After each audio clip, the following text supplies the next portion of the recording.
Thank you, Acting Speaker. I always love going back to my electorate after coming to Canberra, although I do really appreciate and relish in the opportunity that I've been given to represent the people of McPherson in this place. But this time I'll be going back to McPherson with some bad news. And it's bad news in relation to the state of our economy.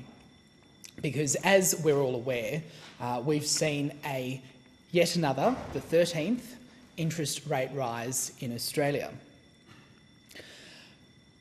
It's well known and well documented that we're going through a housing crisis, and I have the opportunity every now and then to speak to many, especially young people across my electorate who are struggling to get into their first home.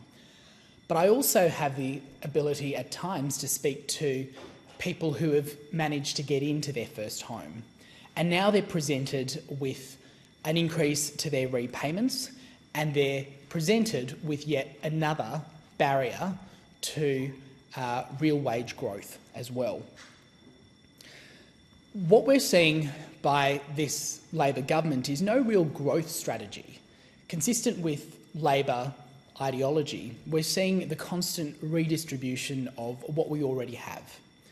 And as somebody who represents that next generation, I think we need to set our sights higher.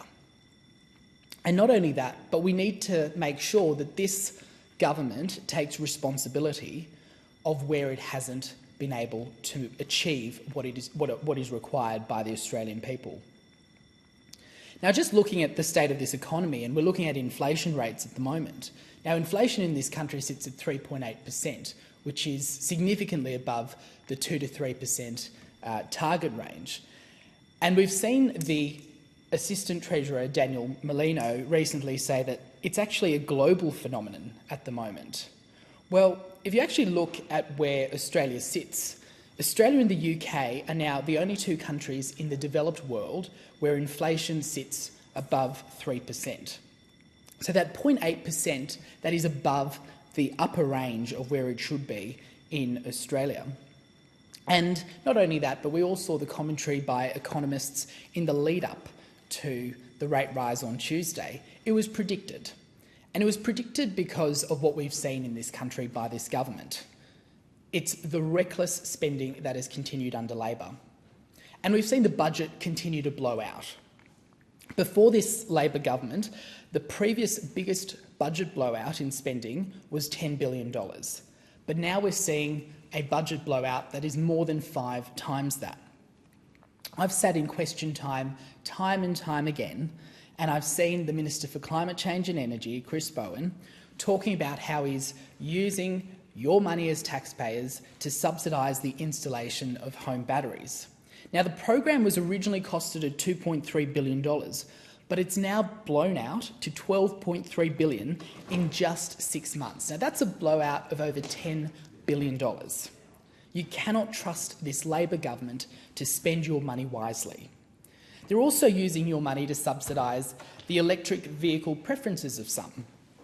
Now, originally that was estimated to cost $90 million this financial year, but it's now coming in at a cost of around $1.35 billion. Yet another example of how you can't trust this Labor government to spend your money wisely. The bottom line is that all of this government spending is keeping our interest rates and our inflation at the highest levels in the developed world. And that has real, tangible consequences. And I see those, and I'm sure my colleagues across the board here see those when they go back to their electorates and they're presented with the problems that our constituents face on a daily basis. We must hold this Labor government to account, because the reason we are at the situation that we are at, and the reason this economy is at the situation it's at, is because we've got a government that is not prepared to act within the necessary fiscal guardrails that are required to manage inflation and manage reckless spending. Acting Speaker, I say this. As a country, we need to think seriously, and as a government, I urge this government to think seriously about the legacy that they are leaving and the debt and the burden that they are leaving for the next generation. Because if we're not putting that front and centre of our considerations in this place, something is clearly wrong.